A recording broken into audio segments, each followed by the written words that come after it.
नमस्कार, मी डॉक्टर रजनी पत्की. आपण पाहत आहोत श्री विष्णू पुराण तृतीय अंश अध्याय 17. मैत्रेयांच्या प्रश्नावरती श्री पराशर ऋषी म्हणाले, हे द्विज, ऋक्, साम आणि यजुर्वेद ही जी वेदत्रयी आहे ती वर्णांचं आवरणस्वरूप असं आहे. जो पुरुष मोहाने त्याचा त्याग करून टाकतो तो पापी नग्न म्हणून म्हटला जातो.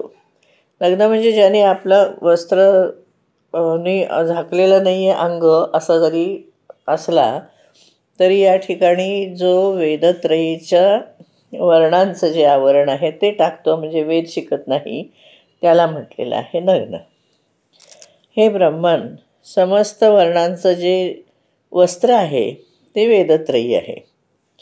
त्यामुळे त्याचा त्याग केल्यानंतर पुरुषाला नग्न म्हटलं जातं, यात काही शंका नाही. आमचे आजोबा धर्मज्ञ वसिष्ठ या विषयामध्ये महात्मा भीष्माजींना त्यांनी जे काही सांगितलं ते तुम्ही ऐकावे. म्हणजे आता वसिष्ठ ऋषी आणि भीष्म यांचा संवाद आहे. पूर्वीच्या काळी कोणत्या एका वेळेला 100 दिव्य वर्षापर्यंत देवता आणि असुर यांचं परस्परांमध्ये युद्ध झालं होतं.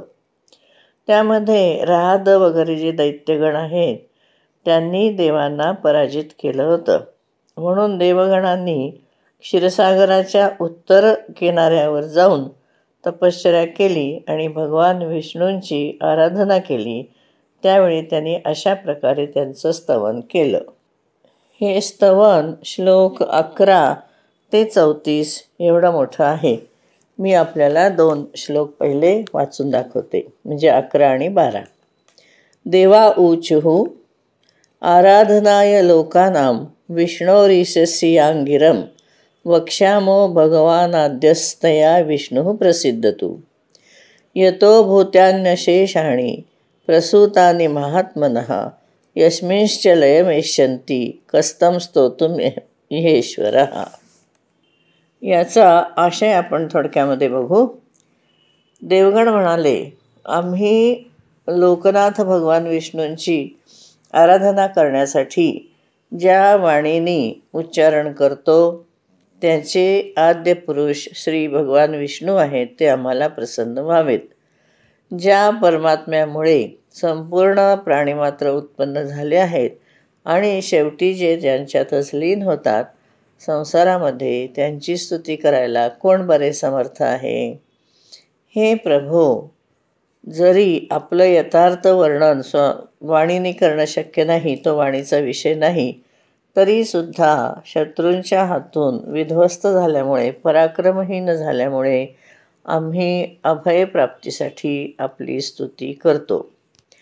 पृथ्वी, जल, अग्नी, वायू, आकाश, अंतःकरण, मूल प्रकृती आणि प्रकृतीच्या पलीकडे असणारा पुरुष हे सगळे आपणच आहात. हे सर्व भूतात्मन ब्रह्मदेवापासून स्तंभपर्यंत स्थान आणि काल यांनी भेदयुक्त असणारे जे मूर्त किंवा अमूर्त पदार्थमय आहेत आणि त्यांनी व्यापलेला हा जो प्रपंच आहे तो प्रपंच आपलेच शरीर आहे.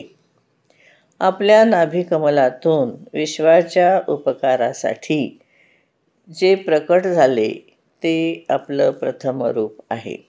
हे ईश्वर, त्या ब्रह्मस्वरूप ईश्वराला नमस्कार असो. इंद्र, सूर्य, रुद्र, वसु, अश्विनी कुमार, मरुद्गण आणि सोम हे जे वेगवेगळे लोक म्हणजे आम्ही देव आहोत, आमचं शरीर जरी वेगवेगळं असलं तरी ते आपलंच एक रूप आहे. म्हणून त्यामधल्या देवरूपाला आमचा नमस्कार असो. हे गोविंद, जो दंभमयी, अज्ञानमयी आणि तितिक्षा आणि दंभाने शून्य अशी आपली जी मूर्ती आहे त्या दैत्यमूर्तीला सुद्धा नमस्कार असो. म्हणजे दैत्य हे सुद्धा ईश्वराचं रूप आहे असं म्हटलं इथं. ज्या मंद सत्वस्वरूपामध्ये हृदयाचे नाड्या असतात आणि त्या ज्ञानवाहिनी होत नाहीत, तरी जे शब्दादी विषयांचे लोभी आहेत असे आपले जे यक्षस्वरूप आहे त्याला नमस्कार असो. हे पुरुषोत्तम, आपलं जे क्रूरता आणि मायेने युक्त असे घोर तमोमय रूप आहे त्या राक्षस रूपाला नमस्कार असो. स्वर्गामध्ये राहणारी धार्मिक जनांनी यज्ञयागादीच्या सद्धर्माचं त्यांना जे फल मिळालेलं आहे, तो जो धर्म त्यांनी आचरला त्या धर्म नावाच्या रूपाला, आपलं रूप आहे ते, त्याला आम्ही नमस्कार करतो.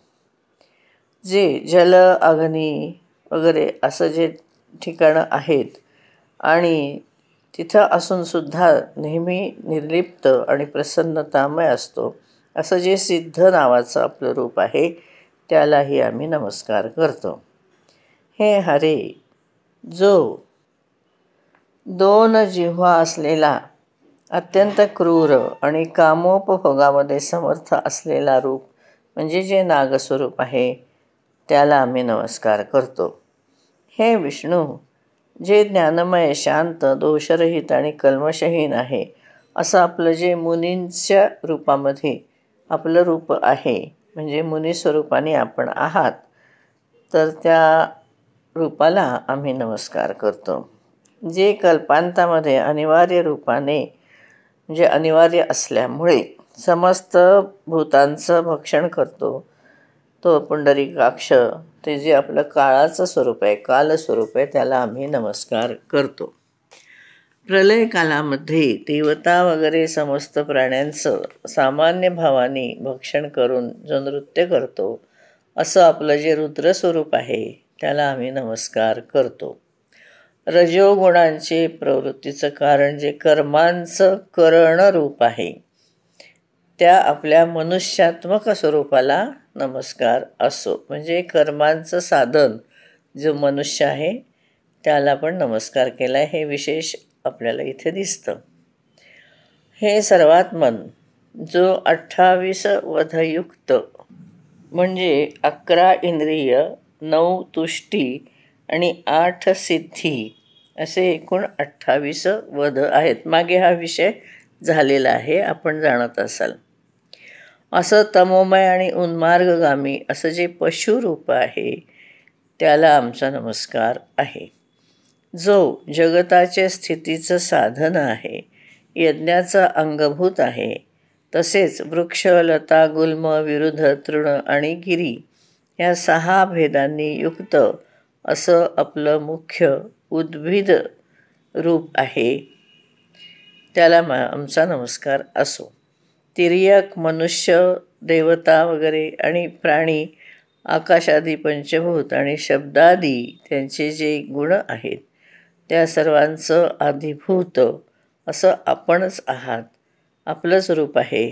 म्हणून सर्वात्मन अशा आपल्याला आम्ही नमस्कार करतो.